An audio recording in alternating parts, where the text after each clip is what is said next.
Eli Hinton back to the bottom, 6 to go. Makes a mistake again. He missed the shift. He's going to spin to the inside turn. He's going to take the lead. Eli Hinton just got used up there in the hairpin.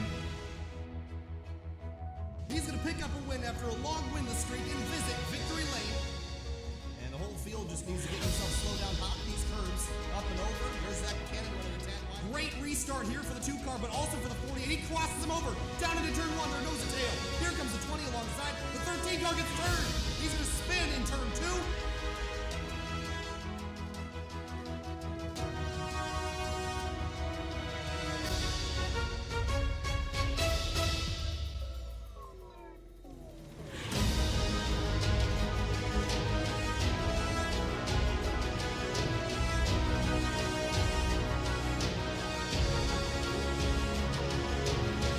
When Talladega Speedway was built, a lot of drivers were afraid of this place, and not much has changed after 70 years of racing at this 2.66-mile super speedway. Tonight, the Virtual Racing League starts round number 8 around Talladega. There's rumors that it's built on an old Native American burial ground, and well, with all the bad luck that a lot of drivers have experienced here, I think the superstition reaches beyond just the graveyard that potentially lies underneath the racetrack. You see the runways in the middle of this place. Vinny, and Talladega is a massive racetrack, huge straightaways, high banks, and this place is just scary for drivers. Tonight, we're going to run for 75 laps around Talladega. How do you win at this place? A whole lot of luck and just a whole lot of timing, really. These guys got to plan out some moves, especially with their teammates, and you imagine that this is where teammates are going to be the most important. They have been all season. You need to work together in order to build up a run to the front. I think that's where we're going to see some great runs to the end here. Back straightaway and front straightaway, thousands of feet long here at Talladega. It's the largest track on the NASCAR circuit in terms of the oval category, and qualifying underway right now. And at the top of the board currently is Reggie Ortega in the number 2, and Andrew Telganoff is running the race tonight. He'll be in the number 3. He's our in-race reporter this evening. Liam Sheen making an appearance back at Virtual Racing League with Sim TV car, sponsored by NZXT as well. So very bright and colorful car. Not quite so sure about the shade of red on the logo on the nose, but one man's trash is another man's treasure, I guess. Sure, I guess. Guess that works in this case. So qualifying underway. Well, here's your leaderboard on the left-hand side of the screen. And in terms of the point standings, Vinny, and Bailey Turner has had a great season, continues to lead the points as we head into the midseason. Yeah, indeed. And we got Elliot Butler in second. Reggie Ortega with a good run in third place. He actually moved up a spot over Eric Hutton, who's back in fourth.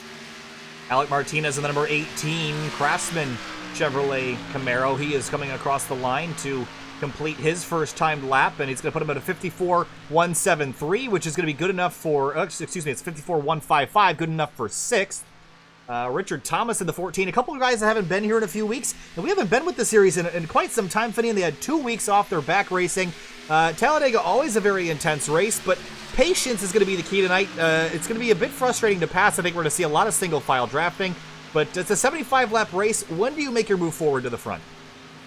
I think, I mean, it kind of depends. We have to see how these guys are, how their cars are handling and all that jazz that comes with it. But yeah, it really just depends on how many people you have and how many people are willing to work with you to push you to the front. But definitely, if you want to start thinking about making a run or trying to, with 5 to 3 laps to go. And looked like Evan Adams, a great qualifying effort. It'll put him P9 for now, move him down to P10 in that number 59 Ford EcoBoost Ford Mustang. Casey Lakatos comes across the line, and I don't have a time recorded for him just yet, so it looks like he'll pull off. The Vincent Motorsports teams, Finney, and those Wrangler Chevrolet Camaros, those are gorgeous liveries on those cars, and they're going to look good out front tonight. Oh, yeah, they look absolutely brilliant, and Jeremiah Vincent's rounding out a turn 4. We'll see what time he can put up. His brother, Josiah Vincent's up in first place to see if the 8-car can dethrone him. 15 seconds left in qualifying, and Josiah Vincent, as you mentioned, on pole by 0.04 of a second across the line. Jeremiah runs a 53.275, only good enough for 9th, and no one else is out on the racetrack for time right now. Although Vincent's still at full throttle here, but time is expired. Josiah Vincent, Mark Emerson on the front row, Liam Sheen, Robert Gaba, Alec Martinez, the rest of your top 5. Remember, the last time we were at a restrictor plate race back at Daytona, Liam Sheen was the one that went to victory lane in a very controversial fashion, but was very aggressive and ended up winning that race. Finian, do you think he can repeat tonight? Oh, I definitely think it can. If that car is strong anywhere, it's definitely at the super speedways, and we always have to keep an eye on him there. So yeah, we'll keep an eye on his car tonight. We've seen him make some very aggressive moves to the front, though I think guys are going to be probably a little less tolerant of him this time around. All right, so the whole point is at the end of the 75 laps, you're going to get your name next to that number 1 on the scoring pylon as the field grids up for 1 pace lap. Green flag to the end will be in about an hour and 6 minutes from now, which will put us at about 11:42 Eastern Standard Time. And I think we're going to see a lot of green flag racing tonight. The field size is just over 20, and typically you see a lot of messy driving here when there's large grids, and tonight that's really not the case. So I think we're going to see a lot of clean green running, and that means that strategy and having good teammates is going to be really important to having a good finish here. Yeah, I think definitely we're going to have a long green flag run, as you said, relatively small field size here tonight. And also the fact, these guys, I think by now definitely know what they're doing. They've raced each other at super speedways before the season so far. And I think they realized, we got a lot of time to work on, getting to the front before the end of this race. We got 75 laps, so it's going to be a long one. It's just a matter of getting through that first half of the race. Conditions at the moment, 72 degrees in the air and 110 on the track. Well, the track temp not really going to matter a whole lot today. You're just going to take that loud pedal and smash it through the floorboards for 75 laps at 2.66 miles apiece. And looks like we have the number 4 on the pole. And we mentioned Josiah Vincent running an AC Delco paint on that. And that's a nice looking car. And Emerson in his same paint. But look at the 75 of Robert Gaba, a 4th place qualifying effort and a very, very patriotic paint scheme on board that car this week. Yeah, indeed. Looking forward to seeing how a lot of the patriotic teams run tonight. Very nice paint teams indeed.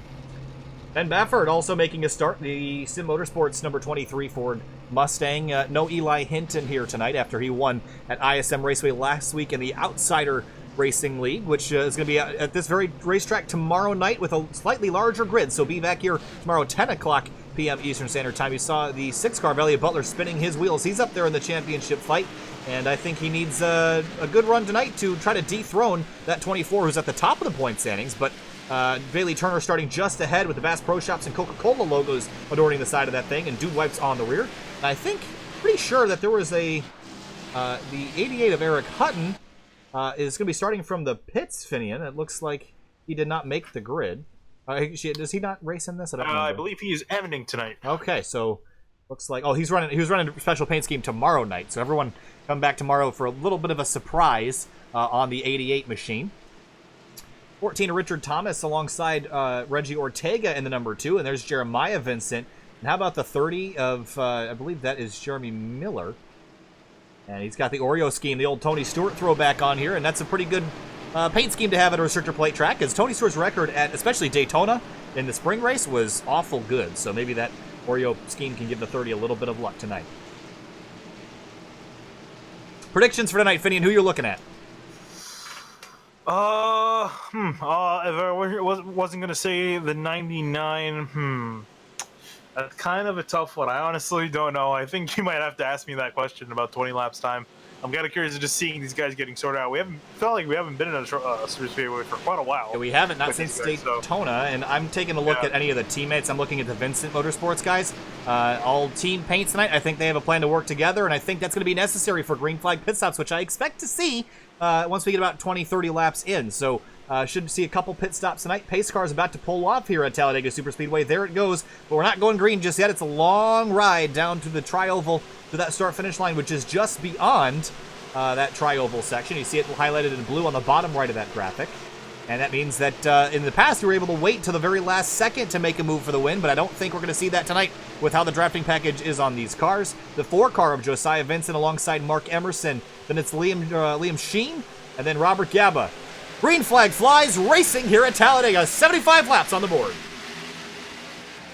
Yeah, and a lot of separation already going on in the field. The 22 of Mark Emerson, he's going to line up with the 4 and go off, running off into the wind. There you see everyone else pretty much getting single file. Robert Gaba didn't get a very good start, and he got left out to dry here as everyone drops to the inside lane as we make our way through turns 1 and 2. Onto the back straightaway for the first time, and everyone just picking up speed in these race cars to get them up to over 190 miles an hour, where you see some moves being made already. That's the 18 of Alec Martinez all the way to the outside by himself, and a 3-car pack tried to go to the outside there, but Emerson and Liam Sheen disagreed on which way to go, and Bailey Turner slots right in behind the 22, and the Sheen car gets shuffled out.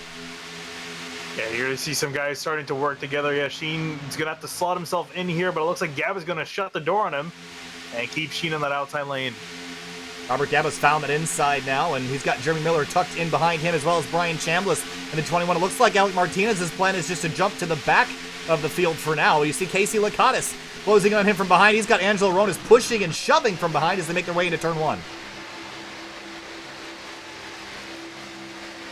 It looks like everyone's playing it very calm and orderly, mostly single file racing. Only Sheen, Butler, and I'm not sure who that car is in the outside lane there, just kind of riding it, and then a big group there in the back, just kind of riding it out. That's Evan Adams in the Ford EcoBoost car, and Reggie Ortega jumps to the outside lane now to fall in line with Liam Sheen. And again, remember how Liam Sheen won the Daytona race back here at the beginning of the season in very controversial fashion. I expect him to be aggressive, and I don't expect anyone to work with him. Yeah, here comes the 2, but as you say there, here comes the 2 of Ortega, the 6 of Butler, and Evan Adams also there. They're starting to form a line. Up front. Yeah, they're going to start marching to the front. Emerson takes a look to the outside of Josiah Vincent, and here comes Bailey Turner with a push. No, he drops back to the inside and leaves him out to dry. I'm actually surprised he did that unless he's trying to build up a run here to join Emerson. And Ortega to the back of the 99, that outside lane, trying to gather momentum. And the 99, the 22, and the 2 are going to be lined up, and a big push coming from the 99 on the back straightaway. They're going to build that momentum. Elliott Butler falls in line as well on lap number 3. And a huge shove to the 22. Yeah, Emerson wasting no time to get up to the front. I think he wants to at least lead a lap. And he's probably will be able to do it if he just falls in line in front of the 4 car. But Sheen's got such a big run. I think if he drops down, Sheen might be able to get by him. He looks to the outside lane, aggressive here early. Emerson drops to the inside. Now it's Sheen versus Emerson for the lead. Yeah, and it looks like Emerson's going to lead this lap, although Sheen's trying hard. And you can see how many cars have joined that outside lane. And actually, they're forming a 3rd lane. Here comes Evan Adams and Casey Lakatos to the outside. So will anybody go with the 59 in the high lane? It looks like the 50 and the 12 and the 87 will. As Reggie Ortega gets to the back bumper of the 99. Will he push him forward? Will he leave him out to dry? We're about to find out. Ortega looks to the outside. He'll slide over in front of the 59. Adams keeps looking right. They're not lined up, but Emerson and Josiah Vincent with a spectacular run on the back straightaway. Yeah, Lakatos is left Evan Adams. He's going to dive up the middle on the inside of Elliott Butler. Ortega's going to get left out to dry, and here comes Liam Sheen. He's going to ditch the middle lane. Yeah, Sheen drops to the inside. That's going to leave Casey Lakatos with no help other than Angelo Ronas tucked in behind him. And we're 3 wide midfield, but for the lead, it's Emerson and Vincent. They're lined up together, and Sheen jumps back to the middle groove. He's not content riding around. Yeah, absolutely is, and we've never seen him being content riding around. He always tries to get up to the front. There he is using some side draft. He's going to try to march his way up. He's got Casey Lakatos in behind him. Looking from high above, you see the lines forming and moving around. The 50's got a big run to the back of the 99. He'll probably give him a shove out of turn 2. And here it comes the shove. Oh, the 75 got shuffled out. He'll have to go to the back of the pack here to get himself back in line. Maybe just trying to get out. Maybe he thinks it's too aggressive at the moment. 3x3x3x3 at the front of the field. And Sheen back to the front. Yeah, Sheen with a big shove from that middle lane. They got a huge run, and that inside lane disconnected. Sheen has a good chance of taking the lead here. Riding on board with William Troy. He started 20th. He's up into 7th already, trying to push his way through. He's got Ronas in front of him, and the field not really sure. I don't think anyone's really planned this out to go this way. I thought we'd see a lot of single file, but 3 wide for the lead for a moment. And Sheen will get a lap led here as he comes across the line in the lead. Lakatos in that 12, though, in the middle. They're working the way to the front. Ronas drops to the inside. Yep, Ronas drops to the inside. He's going to leave him there, join up with Mark Emerson. The 50 Lakatos is going to lose some momentum here, but William Troy probably going to come to his rescue. And Emerson jumps to the middle groove right in front of Lakatos, so that's going to help out that middle. But for now, they're going to lose momentum to Sheen on the inside and Ortega on the outside. We're getting really close in this front pack here. 3 wide for 2nd, 3 wide for 6th. Ooh, Sheen going up the hill, almost dooring Lakatos in the corner. Pushing and shoving. It's so early. Is it too early to be this aggressive? I think a little bit so, considering it's lap 6 of 75, but Reggie Ortega is going to get a nice run. He's going to lead that lap. Ortega out in front. He's not quite clear of the 22. And still not yet. The 99 holding the inside line well, but here comes Ronas. He's fought his way up here early in the going. Started back in 18th. He's up to 4th, looking for 3rd with a big run on the back of the 99, but we're still 3 wide on the back straightaway. Ortega having a little bit of a flash, but yeah, Emerson going to get a big push from Lakatos up the middle. Lakatos really good at giving runs. Riding on board, Jeremy Miller's number 30 as he rides in the inside lane, third in line. Ortega's outside groove has lost momentum as they exit turn 4. Yeah, and I think it's great to really just kind of look at the field right now. A lot of teammates in the front, a lot of people not hooked up with their teammates, I should say. A lot of people disjointed, just kind of going up for the front with runs. Yeah, I think this is kind of catching everyone by surprise. I thought we'd see a lot more order at the beginning of the race, but that doesn't seem to be the case. You see some more shuffling now with Troy to the outside lane. I will say, though, if you look back in that second pack that's forming here, I think you're going to see a lot of the teammates finding each other and just kind of riding this out, trying to avoid that first deck because I think they sense a wreck coming. Along with Polsit or Josiah Vincent. So I think you're right, Finney, and I think these guys up here are kind of putting themselves at risk, and everyone else doesn't really want to be a part of it. Here comes Ronas making a move to the outside of Sheen, but no help yet. Here comes the 22. Maybe he'll give him a shove.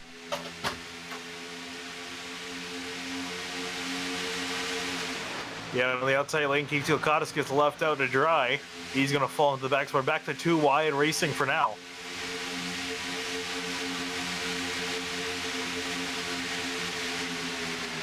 Almost 10 laps into this race, Finney, and I don't think anyone's really appeared as super strong just yet. Everyone has a lot of forward momentum. It looks like they can carry it, but now the 12 of Ronas from 18th to 1st in 9 laps. Here he comes. He's got Emerson now with them. They clear the 99 as they exit turn number 2. Elliott Butler in the outside lane. He's got Troy lined up behind him as they head down the back straight. Yeah, Butler now hooking up with Troy on that outside lane. We'll see if they can do anything. David Mott Jr. in the 41 sitting in 9th after starting in 21st. And you can see we're on the gyro cam now, the 33 degrees of banking here at Talladega. Sheen jumps out of the inside groove up towards the front. He's going to shove the 22 to the top spot.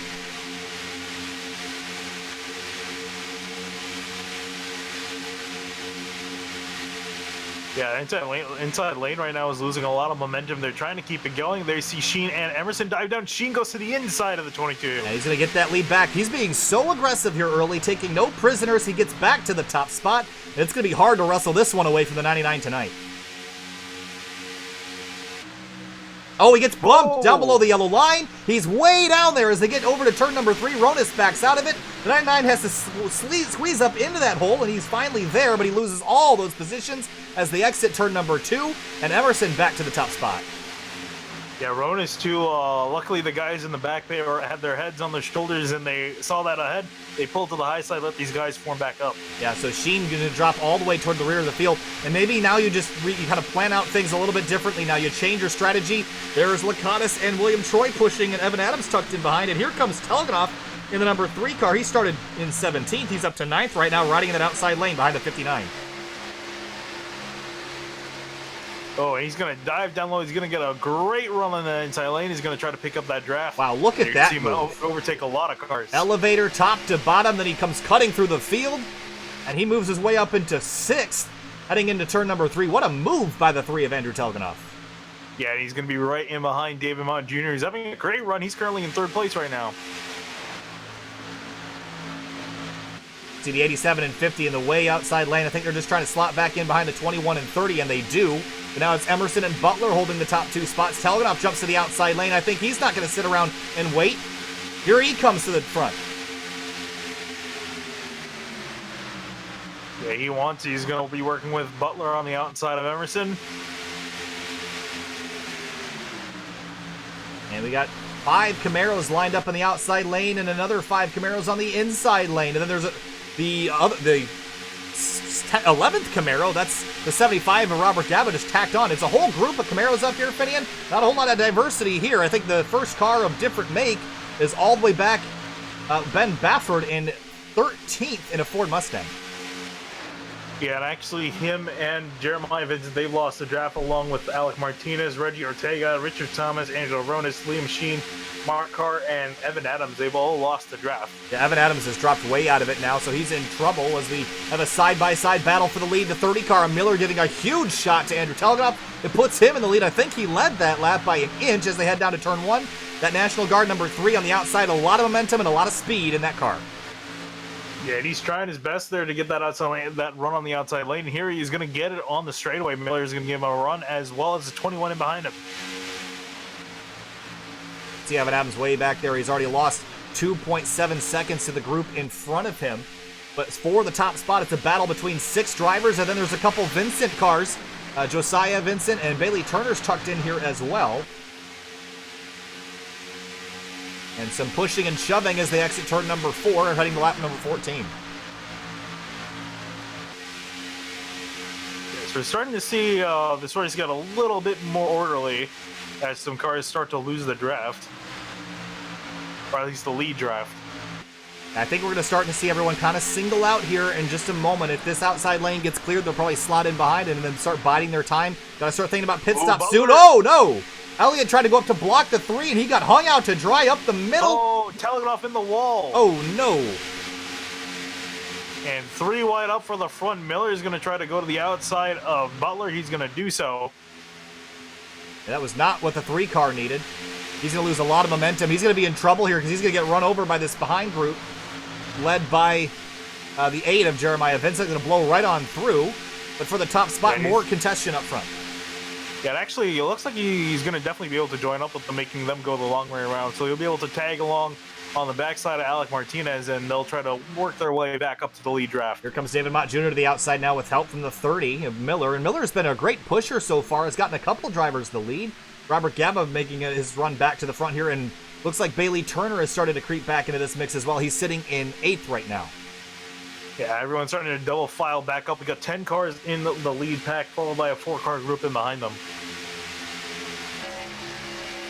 Riding on board William Troy in the inside lane. And I think, you know, when it comes to the end of the race, I think at Daytona, you kind of want to be on the outside lane because you have, you know, it's easier to make runs up there. But at Talladega, it's a lot closer between the inside and outside lanes. You can carry just as much momentum on the inside as you can the outside. It just depends on who's pushing.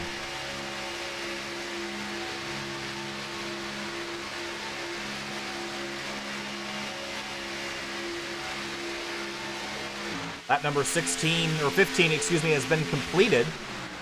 So that is the 1/5 mark that we've just gone through. Oh, the 22 tried to go up to block the 41, couldn't get it done in time. And Mott, and look at Elliott Butler with a huge shove from pole sitter Josiah Vincent on the bottom, 3 wide for the lead. And the 6 car of Butler is going to come out on top. Diane Emerson having some slight internet issues. That's going to hurt his momentum. 30 of Miller's going to have to back off a little bit. That's allowed the Butler, the 4 of Josiah Vincent, and even the 24 Bailey Turner to squeeze their way on through. Andrew Telganoff, remember he was in the wall a couple laps ago. He's lurking behind this group in 12th place right now. But, ooh, we're going to try 4 wide. No, we're going to go just do 3. As it looks like the 30 of Miller is backing out, or at least staying way out. Ooh, the 41 and 3 side drafted. That got close for a moment. Telganoff jumps to the outside lane with help from the 41 now. Yeah, Telganoff trying to get a big run on the outside lane. And he's getting forced up from Miller and the 23 of Baffert. And looks like that was Turner that jumped up the middle. A lot of duking and diving. Emerson hooking up with the 4, the 6 of Butler going to the inside. Now Josiah Vincent pulls ahead by a bumper through 3 and 4. It's Elliott Butler on the inside. He's got Bailey Turner locked in right behind him.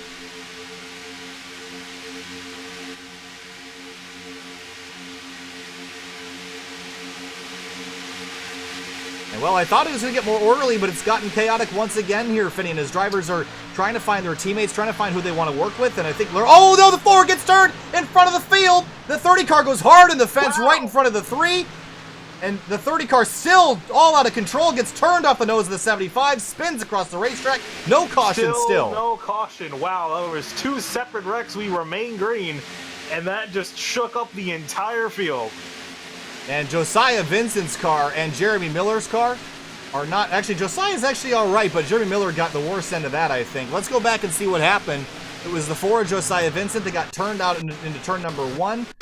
And let's look from up above and see if we can see what happened here. I think he's going to come... The 22, just gets him in the left rear, turns him off the nose. The 6 car, the 24 and 30 got together. There's the 4's issue. Oh, caution out now. Mark Emerson around. From the front of the field, Ben Baffert, or Elliott Butler is also slow and off the pace. So our first caution on lap number 19. And that was a crazy lap and a half. Yeah, indeed it was. There's another look at the lead battle here. This is between the 22 and the 6 for the top spot, and the 6 just gets into the 22, and then he gets turned off the 24. Chambliss and Mott just squeezes through there. Yeah, it didn't help that Emerson was also just clipping the apron of the track. That also helped his car get a little bit loose. And yeah, 6 just hit him in the wrong place, wrong time, and around he went. Yeah, this is a lot of pushing and shoving here. Yeah, he just hooked the apron, and that's probably what helped him around the most.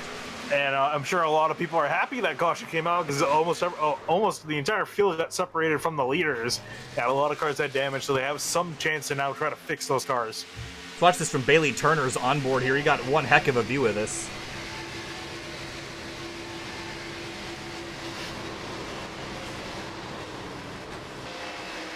Mark Emerson did hit the wall, the concrete with the nose of the car, but I don't think he has significant damage.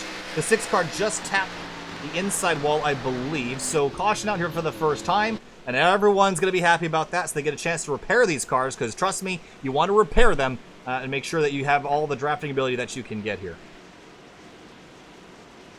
Yep, and here come the drivers. Off they go on to pit road. Bailey Turner leads them in, and you see a lot of cars. Andrew Telganov's got a ton of front-end damage. Robert Gaba's got a ton as well. He was the one that got involved with Jeremy Miller on the inside of turns 1 and 2 the lap before. Everyone's scattering to find their pit box. I think we'll see a lot of extended pit stop sequences here as well. As soon as these done, Finney, let's drag up the 3 of Andrew Telganov and talk to him about the start of this race. Yeah, indeed. And actually, just so note, Butler, he slid through his pit stall, and in fact, a lot of drivers have. And pit road is very tricky here at Talladega, and you see Ben Baffert on and off pit lane, maybe going for some track position here for the 23. It looks like he appears to have taken 4 tires somehow, so I think there's a lot of people just fixing damage. Yeah, I think the entire running order is going to be a little muffled up, as especially a lot of the front runners too are just down on pit road fixing damage to their race cars. Yeah, Josiah Vincent, he's back out on the racetrack. Was the first one to get turned around, and it looks that car is in pretty decent shape, but the rear bumper is not in great shape, and that is really important because later in the run, when you want to have someone pushing you, they have to take extra care not to hook those dented panels. So it looks like Casey Lakatos is going to come out, our leader. He has not come into pit lane, so Ben Baffert, the first one off of pit road. Brian Chambliss, Ronis, Richard Thomas, the rest of your top 5. Let's see if we can get Andrew Telganoff and chat with him real quick. Hey, Andrew Telganoff, it's Kyle Heyer from the SimTV booth. You got a copy? Yeah, what's going on, man? All right, well, so far, I was going to say so good, but that last incident, you got a bit of damage on that. How do you think your night's going to go now with that nose damage? I don't know. Talk about 40 seconds of repairs. I think anything under 40 seconds will be fine, but yeah, I don't know. Guys are racing like idiots. It's early, but yeah, we'll see what happens. Yeah, I don't know what to say right now. I'm pretty pissed off. All right, well, we'll let you get back to it and focus, and hopefully that damage isn't too much to overcome. We'll talk to you later, Andrew. Good luck. All right, so that was Andrew Telganoff, and he's definitely upset, Finney, and I agree with him. Yeah. I think it's a bit too early to be racing this hard. We're really not even, we just passed the quarter point of this race, so I think the aggression level just kept rising and rising and rising. It was only a certain matter of time. You see Lakatos peels off to come down pit road after leading a lap, but very aggressive driving, but very good run there for 19 laps before those couple incidents happened. Yeah, from my experience, I'm a very boring type of racer at this kind of track. I just want to survive until the end, and then usually towards the last quarter of the race, I start to try to move myself up, put myself in position. But yeah, really, I think the first half of the race is really just getting through, just ticking off the laps as they go. And yeah, these guys are a bit aggressive here at the start, so I'm kind of curious if it'll die down here just a little bit, or will it continue? I'm curious to see as well. It seems like the middle of these races can sometimes get strung out a little bit after everyone kind of figures out what not to do, and I think we've established that. A couple drivers pushing quite hard down into turn number 1, and then the same thing on the front straightaway. That didn't help that the 22 was kind of hooked on the apron, and it's very tricky, Finney, and a lot of people don't know this, but Talladega's tri-oval is really bumpy. There's a huge divot in the racetrack in the inside line that kind of throws you off, so I think that probably contributed as well. Yeah, I definitely think with that, yeah, as you said, a lot of people don't expect that to be a problem, but definitely it is, especially if you got someone right on your tail. that's giving you a push, and all it takes is the wrong place, and we saw that with Mark Emerson. Although I am kind of curious how this race would end up if we didn't get the caution there.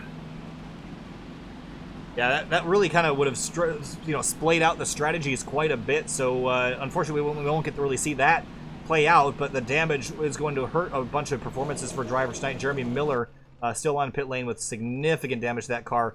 I think Robert Gaba is also trying to figure out if he wants to keep rolling or not. Alec Martinez, he's all clean and green here. He stayed out of the mess, but at the back of the field here, pitted a couple times. I think he's just biding his time. Yeah, and it looks from the most of it, everyone's just been kind of coming in and fixing damage. So it looks like all 20 of our cars that have started this race will continue and also, more importantly, remain on the lead lap. So everyone's still in contention, although I imagine we're probably going to lose a few cars due to damage on the start of this, especially that the 30 and Jeremy Miller, his car is really torn up. Yeah, I don't think the 75. I'm actually pretty worried about the 3 car as well, Finn, and I'm not really sure. That's pretty significant nose damage. Not sure if he can get that repaired any more than it is. Evan Adams, thankful to see this yellow as he stays on the lead lap, and he's got a little bit of front end damage, but nothing major. It really shouldn't affect him. We should get the 1 to green this time through as we look from high above Talladega Superspeedway. Heading into tonight, Finney, in round number 8, it's been a tumultuous season so far, a lot of high tempers, and Talladega sometimes can cure those, but most of the time does not.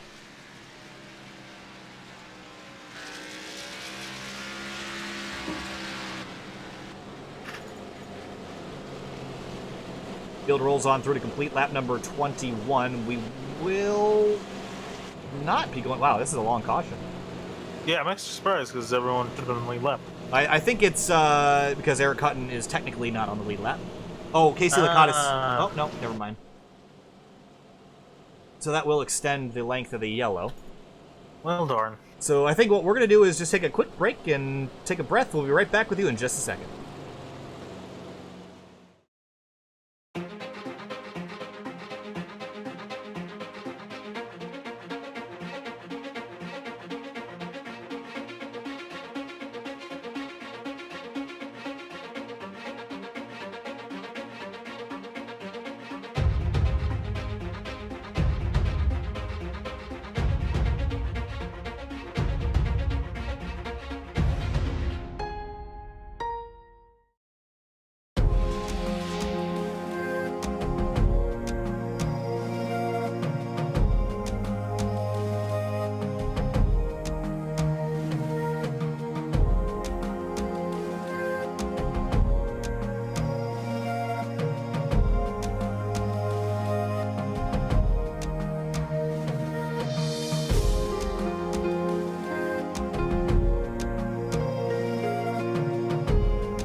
Welcome back live to Talladega Superspeedway here on Sim TV. It's the Virtual Racing League round number 8.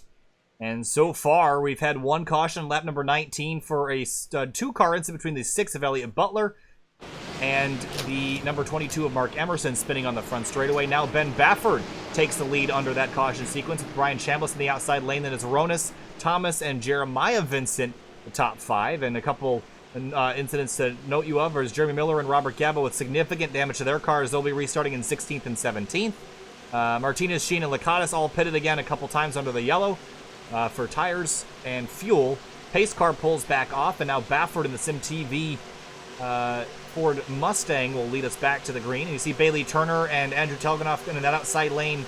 They've got some damage on the nose. We'll see how it works out. Green flag back in the air here at Dega, lap number 24. Ooh, and a big stack of midfield, green flag in the air. It looks like everyone's going to avoid making contact. Yeah, the 4 car had to jump out of line there, but I think everyone's sorted out now as we head down to turn number 1. The 23 got a pretty good restart, and wow, Chambliss just chucks that car on the inside lane, and he gets there. There you see the 87 looking into the outside of David Mott Jr. No working together here, folks. They're going 3 wide in turn 2. Yeah, and a lot of guys scrambling in the back, just trying to pass some of the guys with damage, trying to figure out who's fast and who isn't. A lot of shuffling in the midfield, but up towards the front. Angelo Ronis pushing the 23, Jeremiah Vincent pushing the 21. Now the 8 car jumps out of line. I think they pushed and shoved a bit too much. You look at the rear bumper of that 21 car, you're going to see the damage, and I think the 8 car tried to push him and didn't push straight. So you got to be really careful if you're Jeremiah Vincent not to upset that lead car. Yeah, he's only can really do it much on a little bit on the back straightaway and sometimes on the front. So he's gonna, like you said, got to be very careful. He can easily turn around that 21 car. Off into turn number 1 now, lap number 25. The 1/3 marker of this race will be complete as we get back to the start-finish line. And we can start thinking about how to strategize from here on out. And it'll pretty much just be a one-stopper from here, I'd imagine. So, yeah. Now whether or not we go green all the way to the end, still up in the air. Yeah, I was going to say, but definitely, as you said, we're going to have to make another pit stop at some point. And, you want to have that question in your mind, are you going to pit at halfway or are you going to run out the tank? Because you can definitely do either, and one's probably going to be better than the other. Reggie Ortega in that number 2 on the inside lane, 4th in line, sitting right behind Bailey Turner in the 24. And the patriotic cars on the inside and the outside pushing the leaders.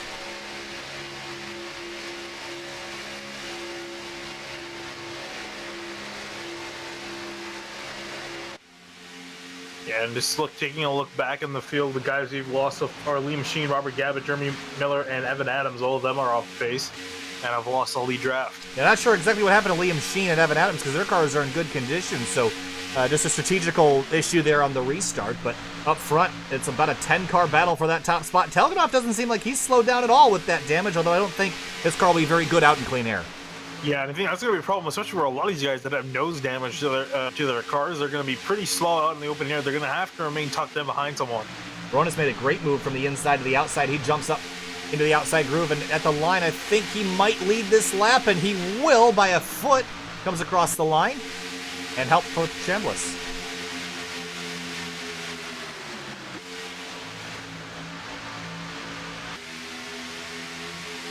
We got pretty much 2 fairly solid lines going at the moment. Everyone's kind of playing it nice so far. I think everyone realizes that it's time to just kind of chug these next few laps through and try not to have another big wreck.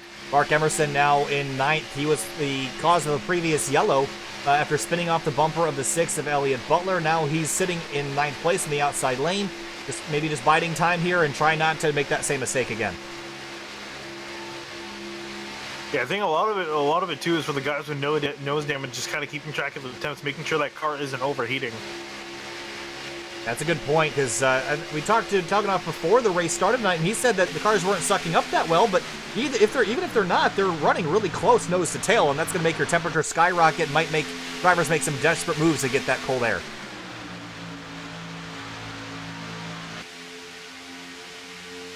And look at the 22 out of line for a moment, but tucks back in. 2 by 2 all the way through the field back to the 18 of Martinez, and then from 17th on back, they've lost the draft, 7.6 seconds behind.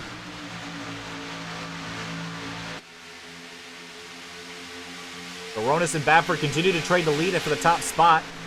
closing in on lap number 30 as we exit turn 4.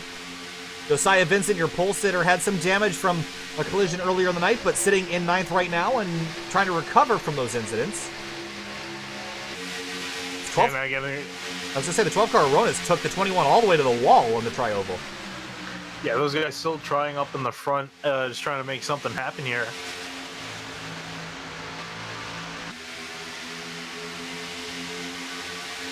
On the back straightaway now, and it's pretty much dead even. No one can really get much of an advantage here, but now Ronis starts to pull ahead of the 23. I don't know if he'll get clear, but the 21 gets a big push and a big run, and he'll give a shot to the back of the 12 car. Ronis entering turn 3, and Ronis will drop into line on the inside lane. Yeah, it's so hard to beat that run on the outside lane off the corner. It's almost impossible to beat if you're on the inside lane. You're pretty much defenseless to it, and there you see the 12 easily was able to take the lead. Back to the start-finish line again. Now the 21's leading that outside group with help from the 8 of Jeremiah Vincent. And then Andrew Telganoff third in line on the outside, making do with that damaged nose. We'll look on board from Jeremiah Vincent's rear bumper. You see all the damage that 3 car has, and it's probably fine in the aero shadow of the lead cars, but as soon as you get out in front, you're going to feel that parachute of a nose, and you're going to get slowed down. And I wonder if he's going to even bother trying to test that theory out, because I think he knows he's got some nose damage, and he'll be screwed if he going up by himself. So I'm curious if he's just going to sit in behind these guys and just kind of ride this out. Well, he seemed frustrated before the race that you couldn't suck up. Well, that's certainly not going to help the cause either. So the frustration of that 3 car might also rise throughout the night as well. Bafford getting really close to the back of Ronis on the exit of turn 4. A couple inches, and he's down below the quarter panel trying to take a look, but there's really no place to shove your car down there, and don't go below that yellow line. You'll get yourself in big trouble. Yeah, inside lane got a very good run coming off the corner. Outside lane was a little bit disjointed, but here they come with a big run on the outside. Cam was trying to take back the lead. Yeah, they're just dead heat right now. No one can get an advantage, and this is so frustrating, especially for the guys on the inside lane. If the outside begins to pinch them down to try to get a run, it just gets so frustrating to not have any space, and once the tempers start heating up, then crash or it is inevitable now. But Jeremiah Vincent pushing that 21, and it's so important that he only hits that bumper square and fits his nose into the dent in the rear of the 21.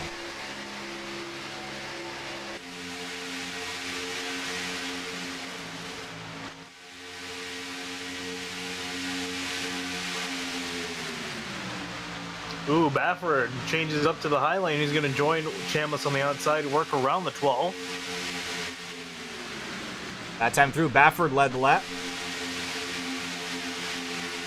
And Bafford has really picked up since the restart. He hasn't really dropped farther back than second, and he's been aggressive in the late going.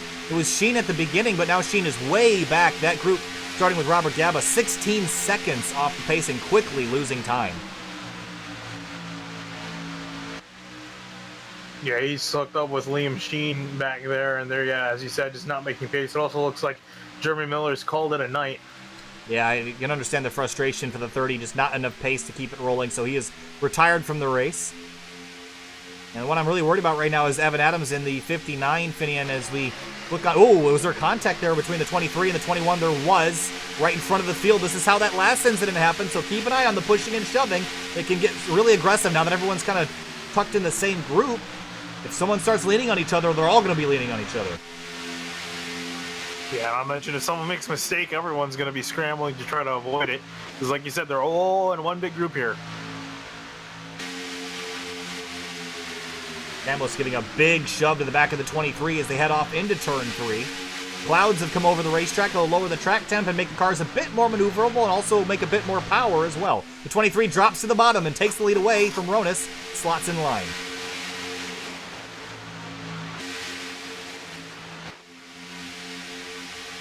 And now Ronis, yeah, moves up back to the high lane. So the leader's changing spots. Oh, Bailey Turner, he's tucked in behind the 23. Does he help the 23, or does he sit here for now? The 21 gives a big shot to the back of the 12, and Ronis is going to pull out ahead. Oh, but he's having some internet issues. He's flashing. On board Bailey Turner, he can taste the lead here. The clean air is just so close. And he's going to have a good run out of turn 2 to help that 23, but the 12 car also getting a big push from the 21. Dead even again down the back straightaway. Now a shot back to the 23 from the 24 as they make their way into the banking again. Ooh, but Chambliss is giving a good run to Ronis on the outside in the corner. Yeah, these guys are pretty much out of dead heat. They have not just been able to beat each other no matter what they do. Robert Gaba slow. I'm not sure if he has had an incident or if he's just getting out of the way, but he's going to have to get out of the way. Oh, I think he might have just been coming from pit road, potentially. Oh, he had a whole spin off the nose of Liam Machine. Oh, boy. Well, yeah, he did a whole 360 in turn 4. Well, if we have a moment, we'll take a look at that, but it's getting exciting up front, so we're not going to. At the moment, Ronas has the lead, but Baffert and Bailey Turner pushing and shoving on the inside lane. Reggie Ortega tucked in behind, but 3 wide behind him out of turn 2. Yeah, battle in this front pack starting to heat up quite a bit. Everyone moving around for position. Oh, the 3 got a shot from the 41 as well. The car's looking uneasy right now. And look at Talganov up the middle. He's worked his way inside the top 5 with a damaged race car. Yeah, he's done a great job with that. I'm again curious on what happens when he has to make a move to the outside. He's going to slot in right behind Chambliss. He's going to pass Jeremiah Vincent and Mark Emerson. And Robert Gaba looking out the mirror. He's got a big horde of cars coming. Does he stay on the racetrack? Does he get out of the way? We're about to find out. But here come the leaders. A speed differential of over 25 miles an hour. And they're 2 by 2 for the lead. Yeah, and Chambliss drove into the inside of the 12. He's going to take the lead there. Oh, he's going to slot right back in front of the 12. Can they see the 75 coming up? It looks like they do. Emerson all the way to the outside lane. They're going to squeeze on through. Real tight 4 wide for a moment on the backstretch. Yeah, it was a bit of a sketchy move, but it looks like everyone's going to get on through unscathed. How do they do that? We're still 3 wide back here for 6th. Yeah, the 21 just slotted ahead of the 23 Baffert, giving a little bit of a shove mid-corner. That could have been disastrous. Playing with inches here, not a lot of room. Closing in on the halfway point of this race. And now Baffert looks to the inside. Not quite room for him to stick the nose down in there, but this whole front group, if one person makes a mistake, it'll be a big mess to take care of.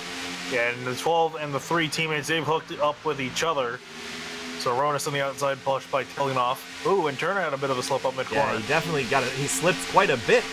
And the 6 car to back off the throttle to avoid running into the back of him. Now we're right on board with William Troy, who's in the outside lane. You see how the momentum changes so quickly for these drivers. Yeah, outside lane really working well right now with the 12-3, the 2, and the 41 working very well together.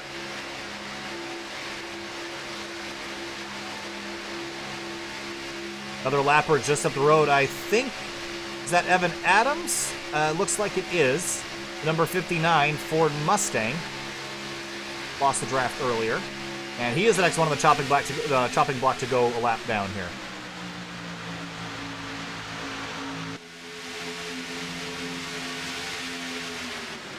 Things have calmed down for a moment, but I somehow think this is a calm before a bigger storm. Yeah, I definitely think so.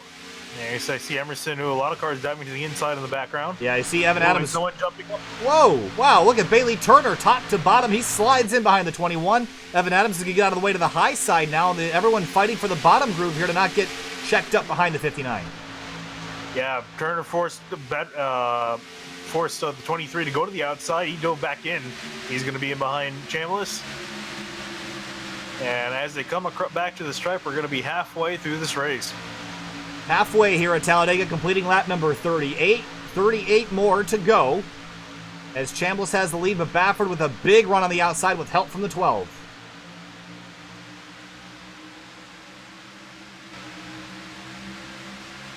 And how about the Ford Josiah Vincent? He's slowly reappearing back in the lead fight. After starting on the pole tonight, getting turned off the bumper, gives a shot to the rear of the 6, but there's nowhere for the 6 car to go because he's got Bailey Turner in front of him, and he's on the bumper. Chambliss is making their way into turn 3, so that's what you got to be careful of. You can't see beyond the driver right in front of you. We're right on board the roll bar of the 6. You'll see what I mean. There's Ben Baffert. You can't see anything beyond that 23, so you're pushing completely blind and hoping that there's no one in front of you. So let's head on back to Josiah Vincent again. And look, you can't see anything. We're to the right. Josiah's off a couple feet to the left. You can't see anything, and pushing is extremely scary and really just a trust relationship at that point. Yeah, it does really take a lot of trust. The first mine, you can easily turn you around if he's not careful enough, and you kind of just got to hope that he gives you enough of a shove, but not enough to turn you around. It's just been so dead even up here between the top and the bottom lane, and we haven't really seen either one be strong, or at least stronger than the other, but now the 21 gets a big shove from the 12, and they're going to pull about a half a car length ahead of the 23 off into turn 3. But it's just going to be back and forth here until we get some dominant cars, like a group of teammates that kind of hold those top spots.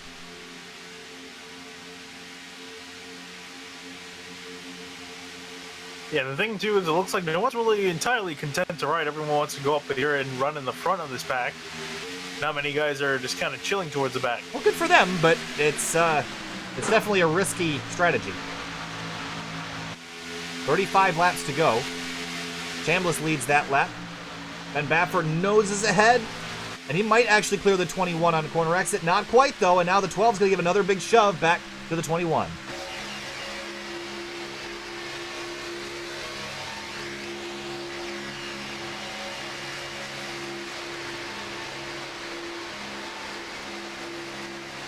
What do you think about a Sim TV sound surge, Finian? I was actually just about to say we should probably do one. All right, here we go. Let's crank it up.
Still battling for the top spot. The 21's going to get split out of turn number 2. Baffert drops back to the inside line. He wants another shot at this lead, and Bailey Turner tucked in behind him for second.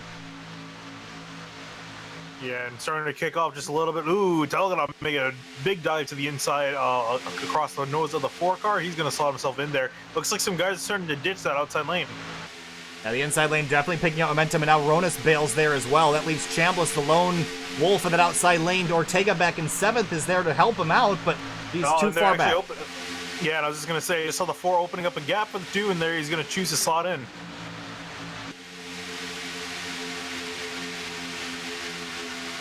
Coming up on 30 laps to go at the start-finish line. About 25 minutes left in this race.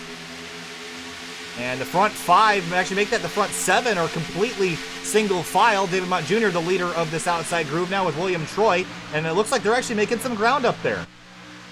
Yeah, I think everyone else just kind of choosing to ride for now. I think they had enough fun so far this race.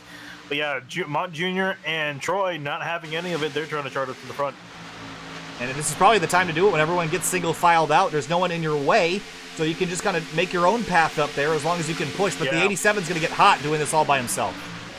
Yeah, well, I'm actually curious how long he's going to continue to push, but they're making up a huge a huge amount of time up there. Yeah, remember, these cars are still technically capable of doing the 2-car tango, but in the real-world rulings, you're not allowed to bump draft anymore. But here, there's no such limitation. So the 2-car tango looking like it's not working as effectively as it used to. But the 41 slips mid-corner. Yeah, it looks like Butler had a little bit of a slip up that force. The 41 to go high a little bit. Scary moment there, but it separated the 41 and the 87. And the momentum, all the momentum they gained, they just lost, and they're losing ground again. The 87 looks up high, tucks back in behind the 41, but all disjointed now.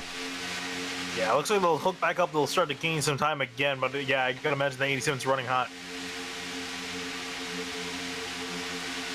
Oh, and a big push to the back of the 41. It got him all sorts of sideways. Yeah, and from the back, I think that's the 14 of Richard Thomas. He's getting a shove from Casey Lakatos. They're trying to join the 87 on that outside lane. Look at the run they just carried off into turn 1. They just passed 3 or 4 cars all in one fell swoop. Now they're going to carry that momentum out of turn number 2. Now, do they choose to go outside with it, or do they choose to stay in behind the 87? Looks like they're going to make a third lane on the outside, and look at this run they got. Another 10 to 15 miles an hour. Here they come to the front. Yeah, 3 wide up in the front. How about the 14 Richard Thomas for Northeast Motorsports? They're running on the outside there. Wow, what a move they did there to get themselves up inside the top 5. 3 wide for the lead, 3 wide for second. It's 23, 41, 14 out of the final corner.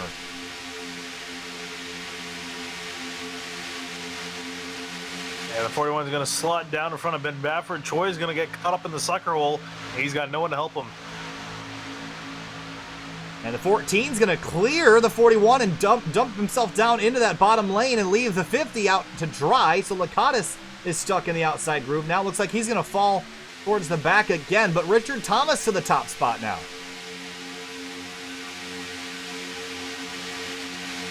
Yeah, great move, great run from him. And even the 41 of David Mont Jr. both running in first and second. So they've kind of appeared out of nowhere to join the fight up in the front. And that outside lane, though, it's still not dead yet. I see William Troy. There's Casey Lakatos. And, the 14 is going to dive onto pit road.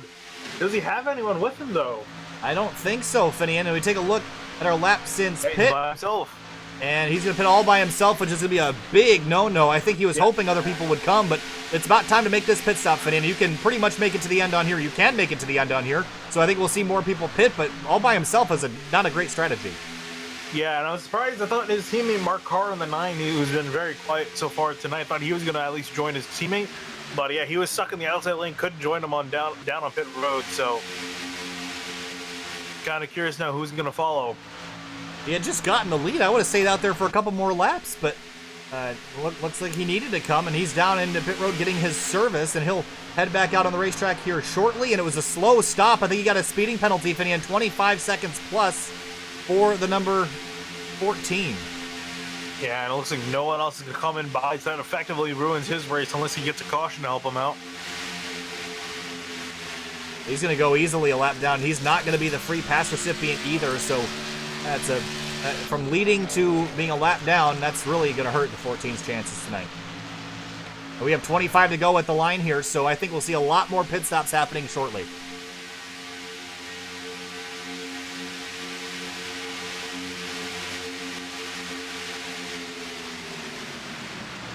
Yeah, especially considering how single file everyone else is out, and I think that's probably why they got single file, was anticipating these pit stops.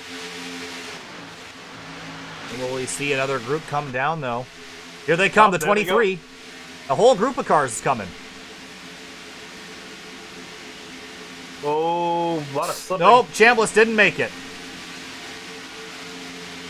And that'll be a penalty for the 21. Yeah, and he came in there hot. And I think the 24 might have also sped, but we have yet to see if that's a caution. Oh, man. Not sure where it is. I think it's Emerson, no. No, it was the Mark Carr machine. It was the 9 on the exit of turn number 2. Which just saves a bunch of drivers, one of them being Richard Thomas. That was lucky.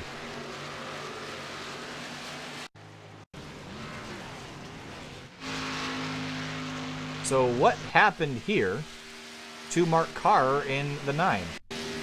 Yeah, from the looks of it, it looks like he had some contact with the 99 Elite machine. And here's a look at the 9 off into turn number... Oh, that was the 87? Oh, yeah, so there's Liam Sheen right in his bumper. And, yeah, the 99 just got into him. It got the 87 as well, but turned around the 9 of Mark Carr, and he is in trouble and puts out the second caution of the night. As we jump back to the front, let's see what the situation out here is. It looks like, in terms of penalties, Brian Chambliss had one. It looks like Richard Thomas has served his. Talganov must have served a penalty, as well as David Mott Jr. So a lot of long pit stops. Actually, I'm not sure if those are accurate. I think those guys haven't pitted yet, so that's from the previous pit stop sequence. I'm actually kind of curious here. So, Liam Sheen, he's a lap down. He would be the free pass recipient, but was caught up in that caution, so it might not give it to him, and it might give it to Richard Thomas. We'll have to see. Yeah, I'm curious about that, and also I believe he was the one involved with the incident before was it Robert Gaba on the front straightaway there, so the body count is racking up for the 99, so he's got to be careful that he didn't get himself kicked out or get penalized. All right, so William Troy leads this race, but obviously he, Mott Jr., Ronas Telganoff, and Carr and Josiah Vincent all need to come down pit lane one more time tonight. Yeah, when we get back to the line, it'll tell us who gets the free pass, if it's the 99 or the 14. I don't think the 99 should get the free pass. I mean, he caused the caution, and he was the one in the free pass position, so I don't think he should get it.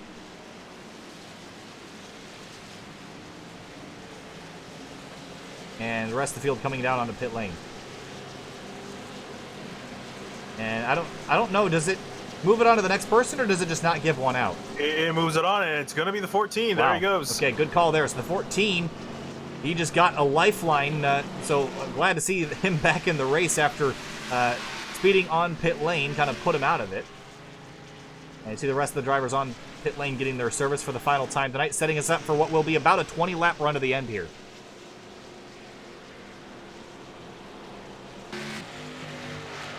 Want to pull up Andrew again? We'll see what he's thinking now. Sure. Hey, Andrew Talganoff, it's Kyle again from SimTV. Well, looks like things aren't going so bad for you. I mean, that car looks like it's actually got some speed left in it, so how are you going to attack these last 20 laps? Yeah, it's that DSR motor in there, aerodynamics, all that shit. I don't know, it looks like Vincent and Hutt Motorsports are on the same page, and they had it figured out. Somebody ran out of talent.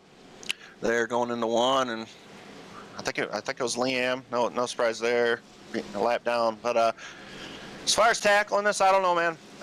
This car drives a lot different than it did at Daytona. The suck up isn't all there. Kind of reminds me of the old A-car package. But I don't know, man.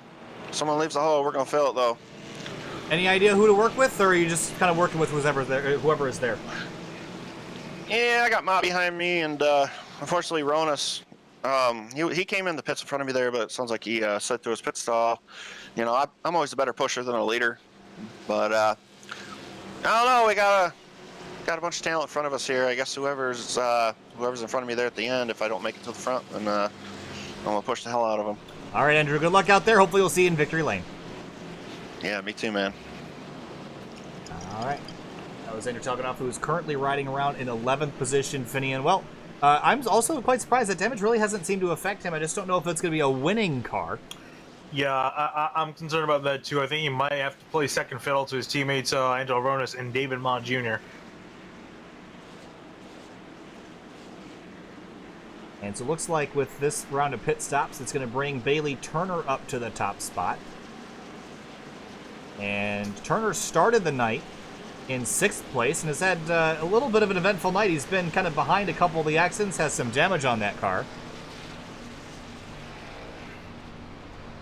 And I was kind of laughing. Everyone was asking why Andrew sounds so calm in the car. Well, because he's got a little drink in his hand there. You can hear the ice clinking around. That'll calm anybody down here. Some drivers like to have that. It'll calm their nerves a little bit, and Andrew's running quite well. I'm amazed it can. I would not be able to pull that off. I can't drive sober. Yeah, I'm with you on that. I certainly can't make it to the end of a restrictor-plate race, no matter how you fill me up with any kind of substance, but steroids or anything else. That ain't gonna work, boys. Don't do what steroids would do. I don't know, Finny. I don't do this. I don't do drug things. Don't do drugs, kids. Bad for you, and they're expensive. Yeah, they are. That's honestly what they should start off with. Yeah, just don't do drugs because they cost you money. Yeah. That's the whole new thing, the whole new DARE program they should have in school. Why buy drugs when you can buy a PS5? Oh, man. Well, cautions here take about 2 minutes and 10 seconds. And we're going to just... I think we've gone far enough around. I think we're getting one to go next time through, so we'll stay put we here. should. So while we're doing this, I went and got a snack. I just gotta say, Lay's Poppables are amazing. I'm really jealous because I don't have any food with me right now. And so my mom, what she did the other day, she got, you know, those little tortellinis, like little pasta things. They're full of like, you know, cheese or whatever. They're, you know. So she got tortellinis and she breaded them and fried them. Ooh, that was very good. I went down to my ice cream shop today, and you know, where I worked the past 3 summers, and I technically am still employed there, but I'm not currently putting in time for them. But I got a really cute coworker, and they have a new ice cream flavor, and we both like the same flavor, so I think that means we should get married. What's the flavor? It's sea salt caramel coffee. Ooh. Yeah, it's definitely more coffee forward than I would like, but it's still by far the best flavor they have there right now. And of course, I was begging my boss all last year to get a caramel flavor, and she never did. And then as soon as I leave, she gets it. So I think there's something against me. But bring it back. I don't know how we're gonna store it, but we'll figure out a way. So, yeah, so that was my day, other than working in the basement and going off to get ice cream. Pretty boring. Don't know what my plans are for tomorrow, but I didn't do much. I went to work at a doctor's office, came back, crashed, ate some dinner, and crashed. Yeah, well, no. you're really used to crashing, so that makes sense. Yeah, well, I took a nice 2-hour nap. But yeah, it's been my day. Sea salt caramel coffee is a fantastic flavor. Everyone's ripping on me because they think it's a weird combination. That's a fantastic combination. Delicious. I can see that working. It's like a macchiato, whatever your favorite Starbucks thing is, all in a little ice cream. It's good. It needs a crunch though. It needs a crunch factor. Maybe it had like toffee bits or something. Ooh, that would be good, right? Like, see, this is why I belong there. But I don't know. It is good flavor. We used to have this one called peanut butter s'mores, which is by far the best flavor of ice cream that's ever existed on this planet. But we don't have it anymore, so I couldn't beg for that. Speaking of s'mores, Oreo s'mores. Oreo s'mores are good. Those are really good. We've had this discussion. I got 2 more packets. Oh, come on. Yes. Oh, did we? What? Well, not on stream we didn't, but... Oh, yeah, no, I'm just saying it for the record on stream. Yeah, no, they're pretty good. They have a little bit of a chemically aftertaste, but they're pretty good when you first pop them in, so... Okay, enough of the snack talk here. 20 laps left at Talladega, and it's Bailey Turner and Ben Baffert on the front row. Casey Lakatos in third, Mark Emerson. Then it's Jeremiah Vincent in fifth. Then it's Elliott Butler, Talgonoff, David Mott Jr., Angelo Ronis, and William Troy, the rest of your top 10. So field rolling through. Back to the start-finish line. 20 laps left here at Talladega. I'll just have it be said mint chocolate is overrated. Green flag back in the air, and Mark Emerson jumps out of line. The 23 gets an awful restart and cannot accelerate his vehicle. He's going back through the field. Yeah, Emerson's going to try to go to the outside of Baffert, though I don't think he's going to be able to get him before they enter the corner. There you see them side by side. Baffert, side drafts the 22, almost makes contact. Yeah, they almost doored each other there, but the front 3 get all single filed out. Baffert drops to 4th as they exit turn number 2. 20 laps to go. Everyone getting single filed out. Now the run building begins. Whoa, the 23 comes over to try to block the 22. Can't quite get there. Now Emerson's got a shove from Butler. Yeah, and that was very sketchy there. Almost was a crash, but Emerson going to have a run. Going to get help from the 6 on Butler. They're going to try to rock it around the outside. Wow, that was really close on the back straightaway. Now Lakatos jumps out of line. He's going to go over in front of the 22. Emerson's going to leave him out to dry. They're going to go way up the racetrack to the outside in turn number 4. Lakatos in the sucker hole. Butler ditches the 22 for the 50. Yeah, and he's going to give him a push for those guys. No lines with each other. 19 to go. Actually, a correction to myself. Actually, yeah, 6 and the 22 are teammates, so yeah, they're not racing like it right now. I think at this point, you're just taking what you can get. Teammates are secondary. It's time to go now. It might seem like there's a lot of racing left, and there is. There's over 15 minutes, but honestly, with this many cars left running in the race, you have to position yourself now so that you can make your final move on the last couple laps. Yeah, one group of drivers, I'm liking that 3, the 41, and the 12, all teammates lying up right behind each other in the outside lane. And don't count on them not making an outside groove and making it work the last couple laps. So out of turn 4, Turner's got the lead, and Jeremiah Vincent tucked in behind. The only problem with that group I see is that the fact that Telganov's leading them, and he's got some damage to their nose, so I don't know if that'll hurt them or not. We get to see that 3 out in open air. Well, we've seen Emerson be really aggressive, so maybe Emerson will be the one to jump out of line.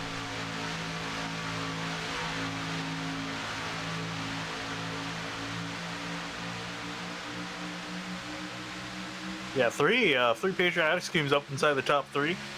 And all looking very good as they exit turn number 2. Lakatos taking a peek. He's got some fresh air, and that nose peeks out to the lead. Vincent gives a big shove to the back of the 24 as they enter turn number 3. Bafford tucked in line, as well as William Troy in the 87. A great run for the 87 tonight. He's been up front for the majority of the evening.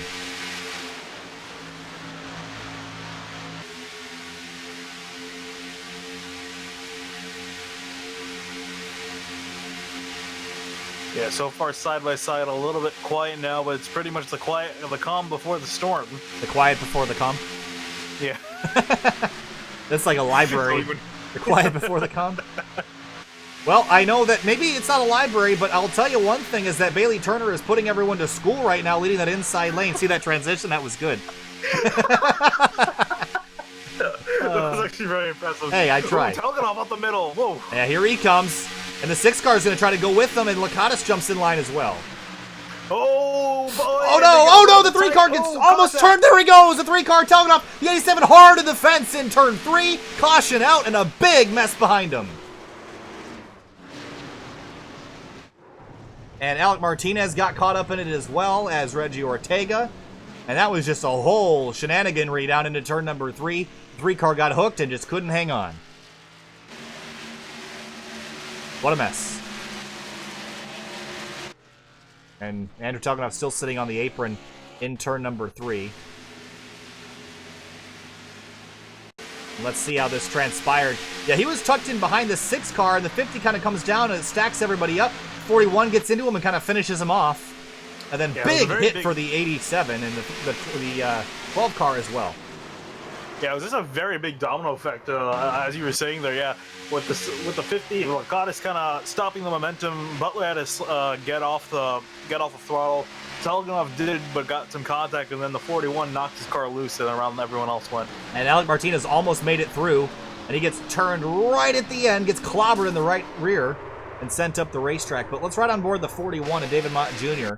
This is where it all starts, and again, we'll ride from inside. You can't see anything. And a big check up here. He runs into the back of the 3. And before you know it, it's too late. About a 5-car, 6-car wreck. I think Richard Thomas had a great view of this. Here's his view.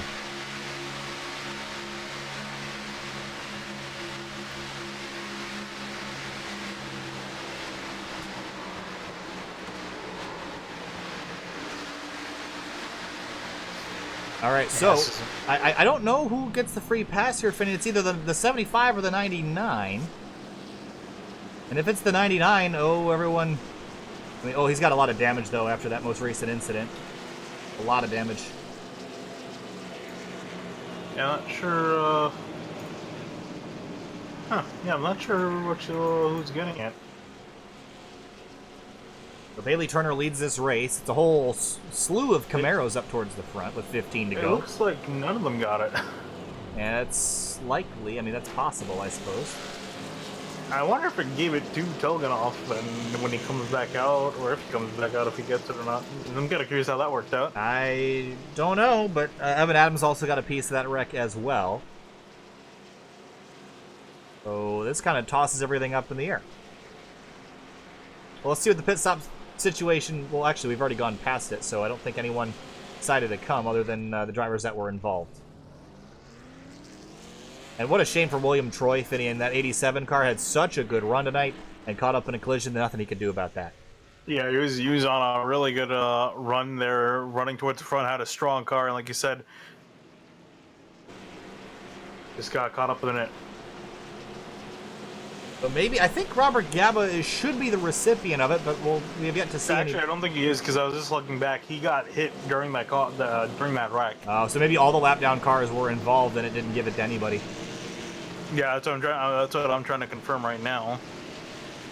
Alec Martinez, I think his car is in pretty good shape. He just got hit in the right rear, so it really shouldn't aerodynamically be too compromised. But, of course, he was trying to stay out of trouble tonight and couldn't manage that, so bad luck for him trying to get back in here and have a good result.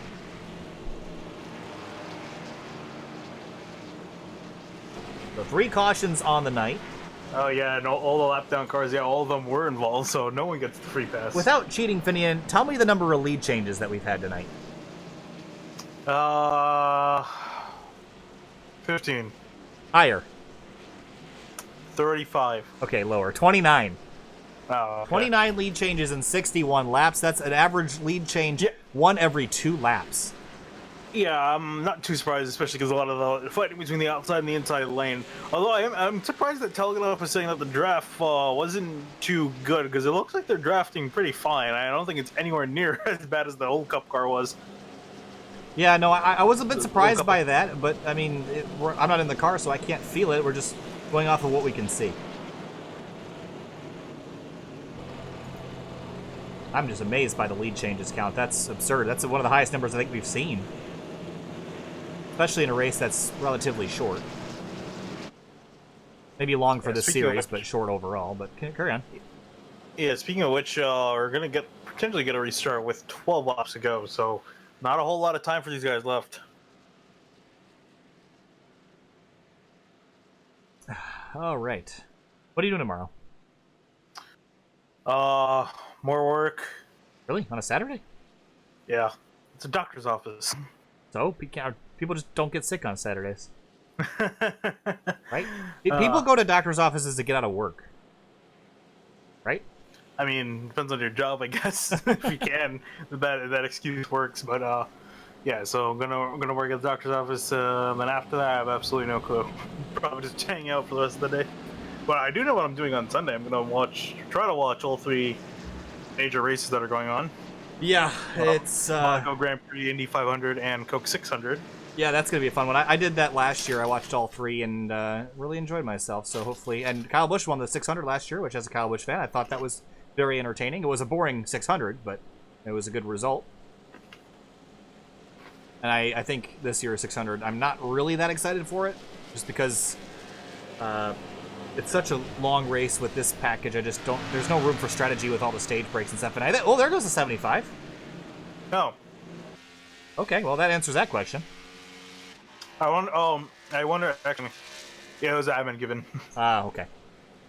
Yeah, I think because they realized that no one got it, and they were like, "Well, that's kind of dumb. So let's give at least one person it." What's the bet on a Mercedes 1-2 on Sunday? Oh, I think it's very high.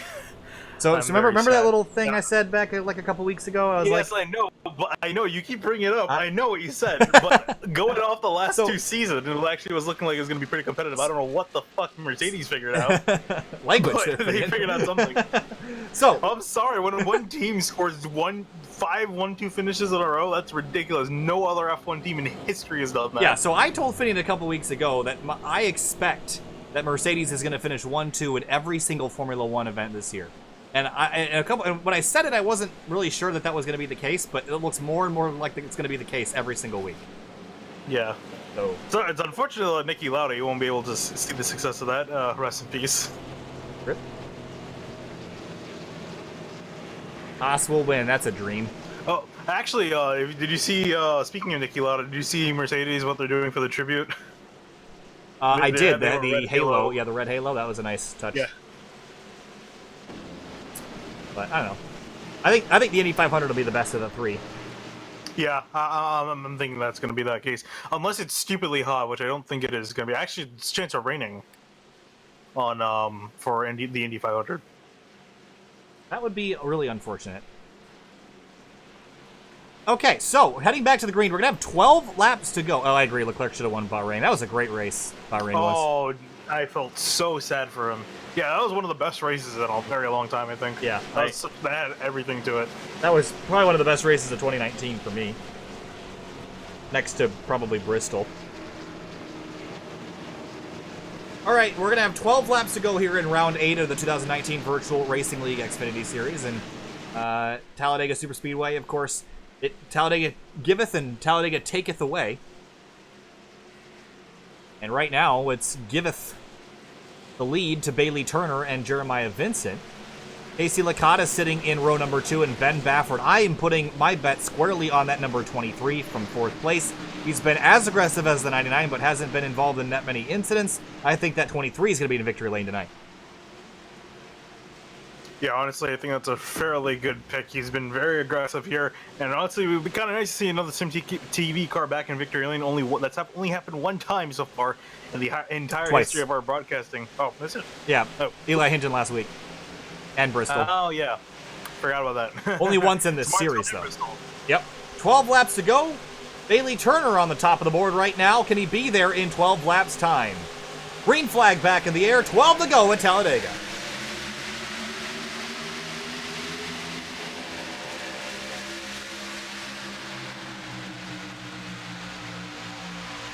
Yeah, a very scattered start so far to the front, but you see the 8 and the 23, they're trying to get hooked up and move on to the front. Everyone else is single file behind them. Building runs now.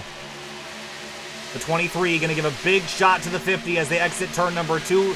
And look at Alec Martinez finally getting his nose in the fight now after he got that damage, that most recent incident. Nothing to lose. That outside lane building. There's 3, 4, 5 cars in the outside lane. Now they switch. 5 on the inside, 3 on the outside. Make it 4. Yeah, here's what everyone else has got up their sleeve in the back. There you see the 14 of Thomas there trying to make a run up. Oh, got really tight in the exit of the corner, Finian, but now the 8 car of Jeremiah Vincent pulls out in front. He's got the lead for a second. Bailey Turner and the inside lane with Licata tucked in behind, but that outside lane looking stronger and stronger. 11 to go at Talladega. Yeah, they're getting a great run. Just like I mentioned, he ditched the inside lane. He's going to jump up there with everyone else. So is Mark Emerson. And now 6-4. We've seen this before, this dead heat, back and forth, inside versus outside, but someone's going to have to do something different and break the cycle here in these last 10 laps. And who's it going to be? Where's Emerson when you need him? He's kind of sitting back here in 10th. We know he's going to be aggressive, and you already see him. I think he wants to go to that outside, very outside lane, but just nowhere to go with it right now. Yeah, nowhere to go, and I don't think he's got really anyone strong enough to run with at the moment on that outside lane. It's going to take a hell of a lot to make that lane work. Coming back to 10 to go.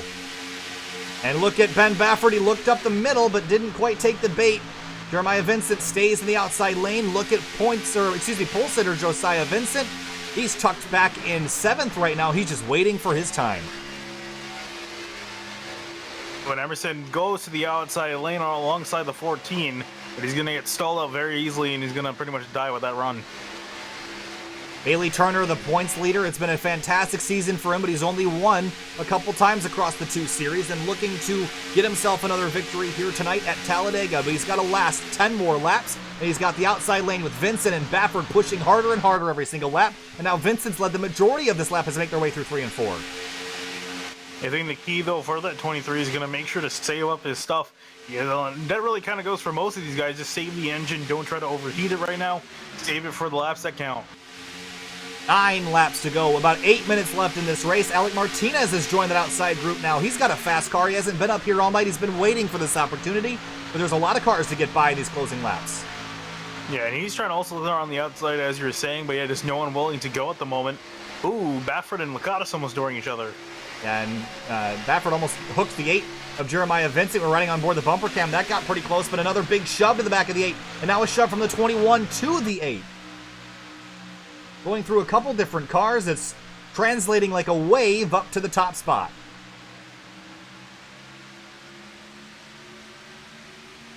Through 3 and 4 now, coming back to 8 to go.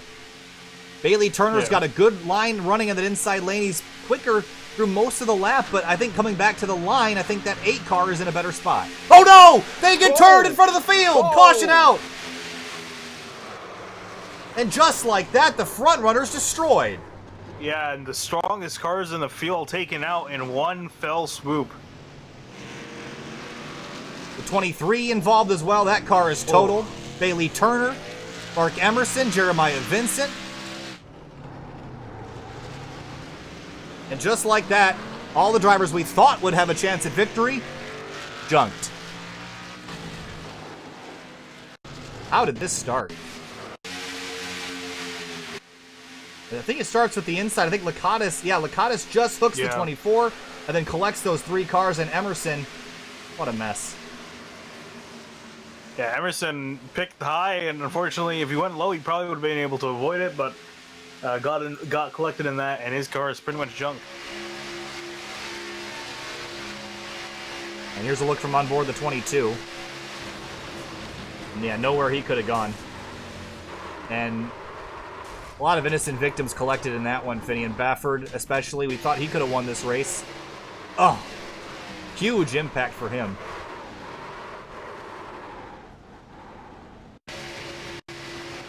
Here's Lakatos' view.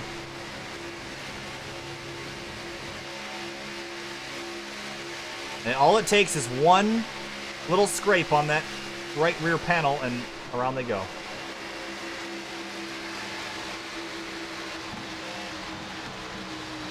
Reggie Ortega had a good view of this as well.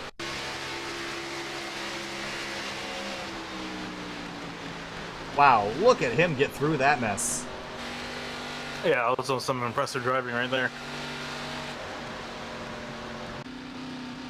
So the pace car out with now what will be 7 laps to go. It's going to be about a 4 or 5 lap shootout, probably a 4 lap shootout, maybe even 3. And he really got a feel of all people, really for the 23 of Baffert, who had really had a standout run tonight. He's going to get that car back out on track, but there's no way it's going to be competitive here.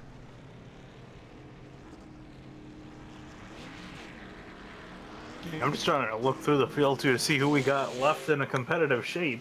Well, Lakatos is looking really good now. I mean, that car... Oh, and through all of that, Lee Machine, he gets a wave around from that, or he gets a free pass. He's back on the lead lap. That car's and that car is also in... Yeah, it's in good shape. It's in better shape than it was. I don't know if it's in winning shape. Reggie Ortega's car is also destroyed. 4 cautions now. We've had 33 lead changes. And trust me, that number still has a couple more to rise. Okay, well, we got to pick new people now. I think that 50. Yeah, I think that 50 is a good bet. I wouldn't count out pole sitter Josiah Vincent, though, and Alec Martinez is riding in 5th. I think he also has an opportunity to make a move here. Yeah, even Elliot Butler, too. Pretty... Richard Thomas has had an up-and-down night, but he sits in 6th place right now, as is Mark Carr, his teammate. Hey, Andrew. And... Nope. He's gone. Oh. I'm going to pop in here for a second. All right, well, we're going to have... I'm going to guesstimate we'll have 4 laps to the end. But because we have a few minutes until the restart, we're going to let everyone go take a quick break, grab a drink of water, grab a snack to watch the end. We'll be back in just a couple minutes. Stay with us.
Welcome back live to Sim TV. We're coming back to the restart here in one lap. It's going to be a 3-lap shootout to the end, and you take a look at the tower on the left-hand side of the screen. You notice the 50 of Casey Lakatos no longer leading.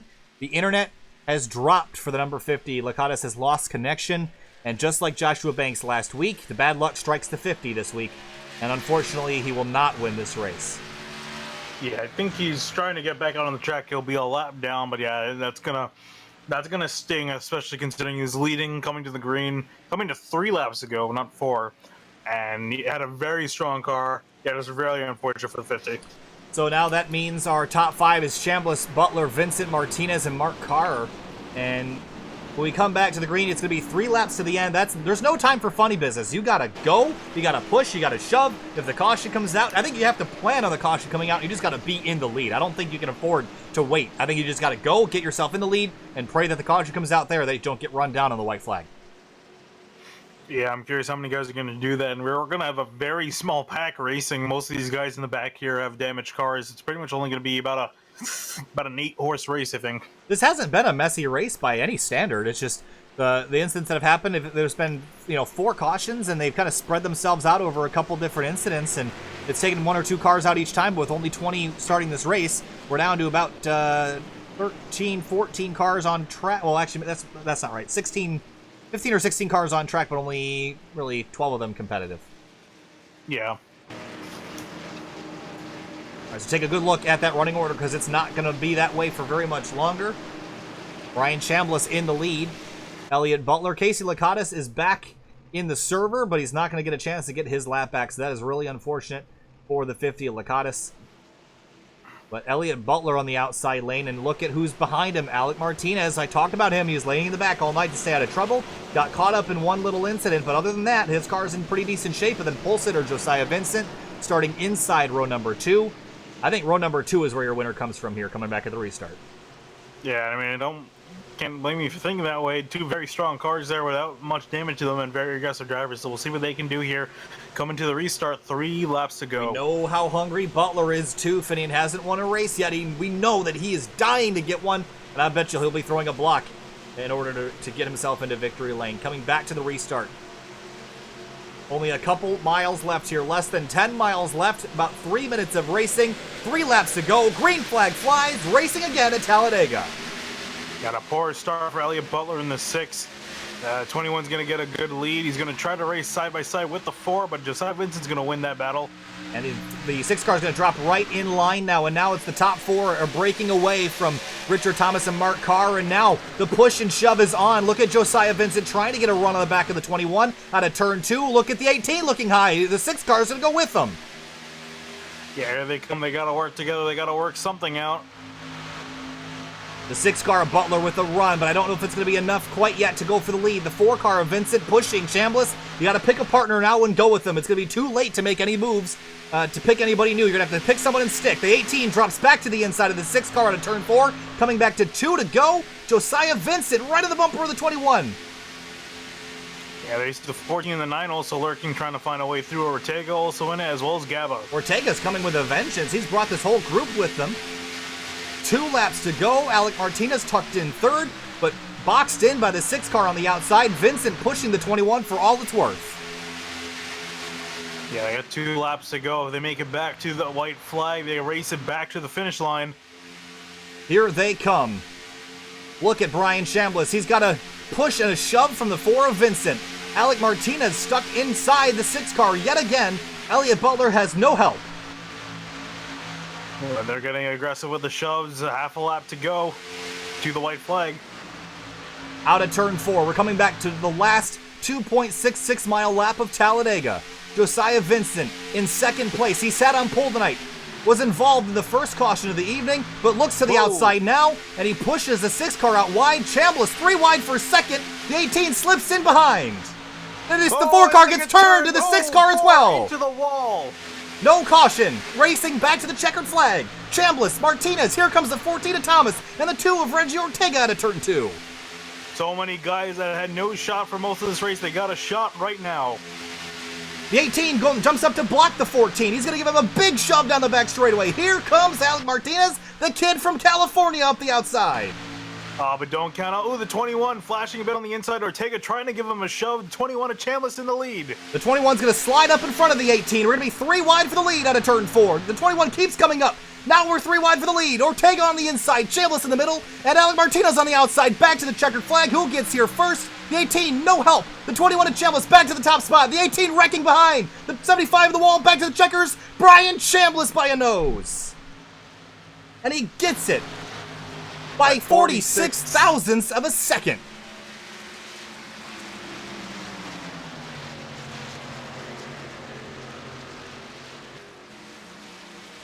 Yeah, and a great run there to the end. Guys dooring each other at the coming towards the line. What a finish. And Ortega comes home second. After starting the night down in 11th place, he was at the rear for most of the night, staying out of trouble. But he comes home with a damaged race car in second. Richard Thomas and Mark Carr, third and fourth. What a run for those teammates.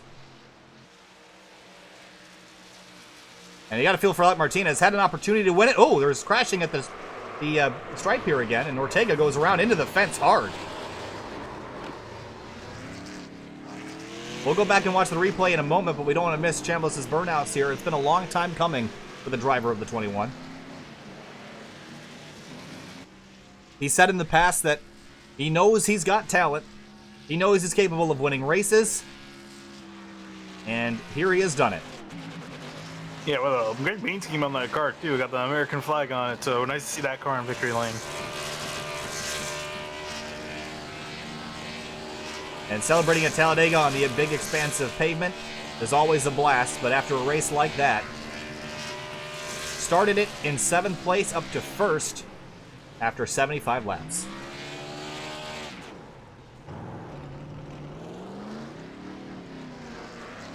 All right, let's go back and dissect the last couple of corners, Finian. It was a wild one, especially for the 18. And we'll go back to the exit of turn number 4 where this all the hell broke loose. And here they are entering turn number 3 and looking from above. You see the 18, the 21 just keeps going up, up, up, up. The 18 trying to get there. And then the 18 is all by himself. And he tries a side draft, and the 14 and 9 get together. And then the 75 gets into the 18. That kind of backfired on Robert Gaba. He goes hard into the wall. And then for the top spot, just a couple feet between them. Yeah, it was a fantastic run to the line there between them. Wow, what a finish. We're going to take a look at this in slow motion here to get a better idea of the margin of victory. And here they come back to the start-finish line. You see them pop out of the top left-hand corner of the screen. And 46 thousandths of a second. The margins were even closer for the positions behind. That was not what I wanted to do, but they just skipped by the screen at ridiculous speed, but we'll do this again. There we go. I'm trying to get the photo finish cam. There we go. Just by about a half a car length, and what a run for the 21 from 7th to 1st, and a great run all around. Great race all around. Some competitive driving there, but here is a look at your race results. And of course, Josiah Vincent, the pole sitter, that getting turned on the white flag lap into the outside wall, finishes 11th. Jeremiah Vincent 12th. Bailey Turner 13th. A disappointing run for him. He'll lose some ground in the championship, but only by a couple points to Elliott Butler, who ended up finishing 7th after that collision. We'll take a look at the top 10 again. How about the Carr and Thomas, though, getting a solid top 5? I believe it's the first time they've both finished inside the top 5 in a race, and what a way to do it. Yeah, I mean, they've been very quiet for most of this night, just kind of riding it out, and they were there at the end. They weren't able to get the win, but got 2 very solid top 5s for that team. All right, we're going to jump to break real quick. Don't go anywhere if you want to hear Chambliss, Ortega, and Thomas and others in the booth. We'll be right back.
Welcome back live to Sim TV here now with number 14 driver Richard Thomas, who finished third tonight, 75 thousandths of a second behind winner Brian Chambliss.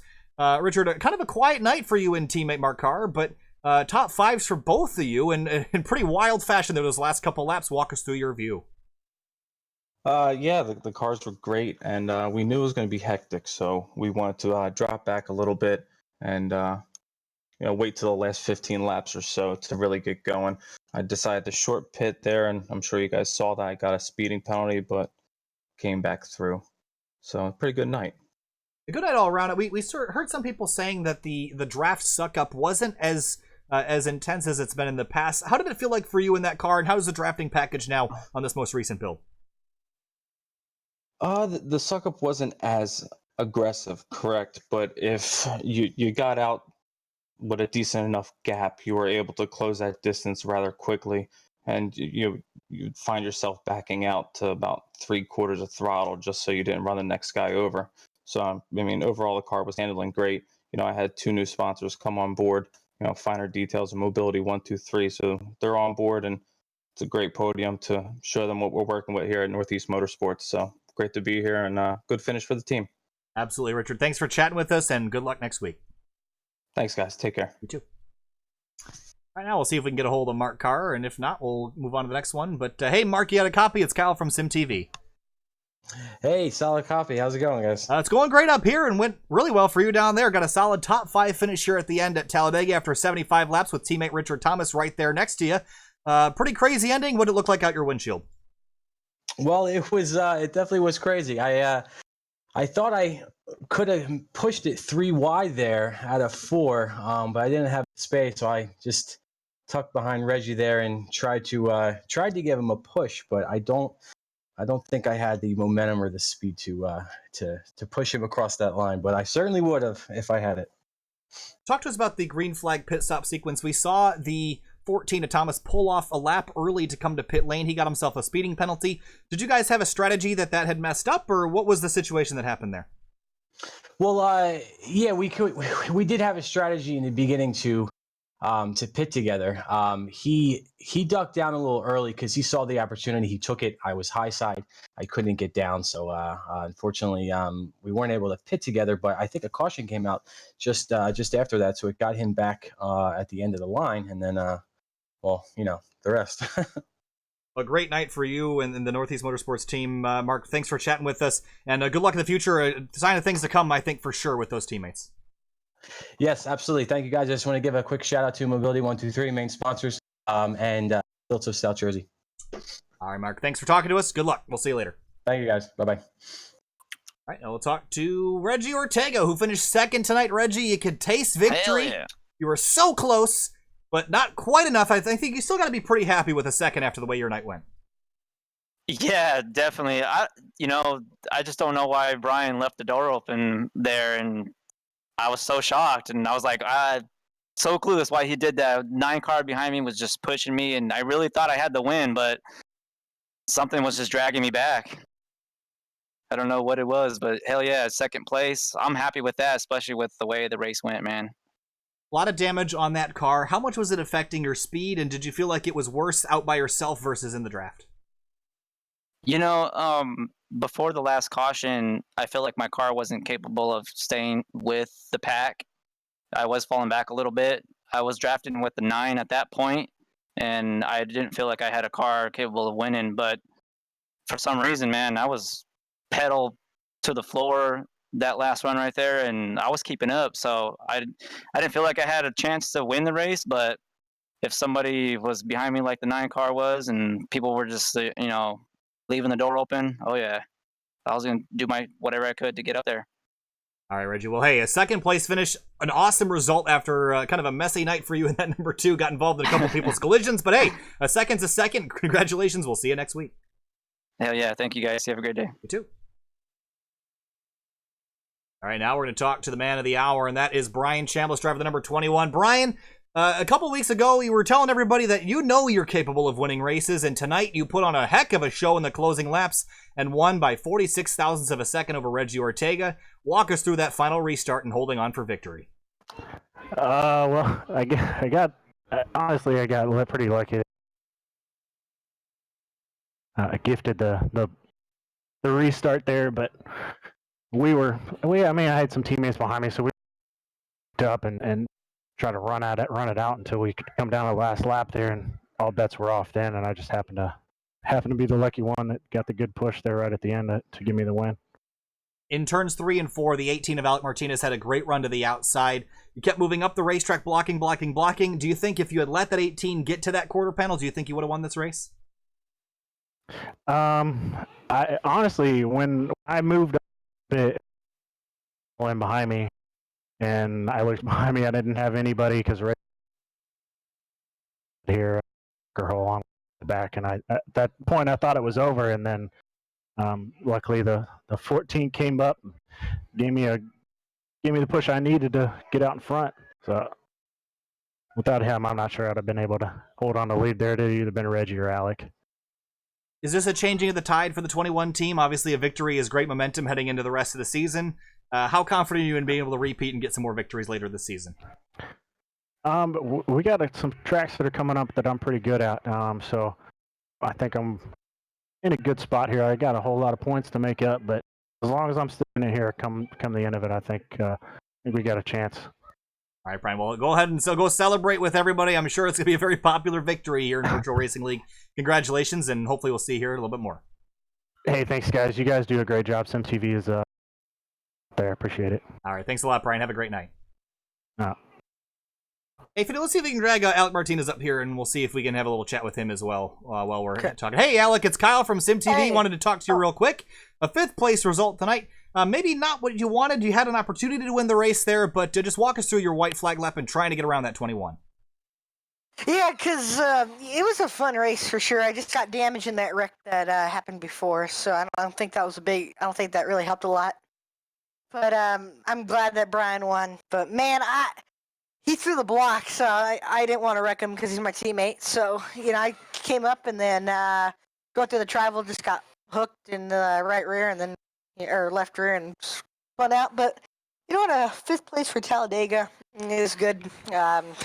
Not a big fan of these tracks, so yeah, go do it one more time this season tomorrow, and then I know that tomorrow's going to be a fun race. So we'll see what happens. And then I was looking at the points. What I can tell, we're back in the chase. So we'll see what happens. And then next week is Dover, so I'm excited for that track. One of my favorites. So see what happens there.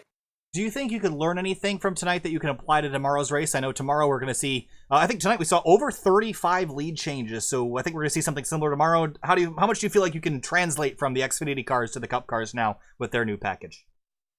Well, by far, Cup cars have way different draft package than what these Xfinity cars have.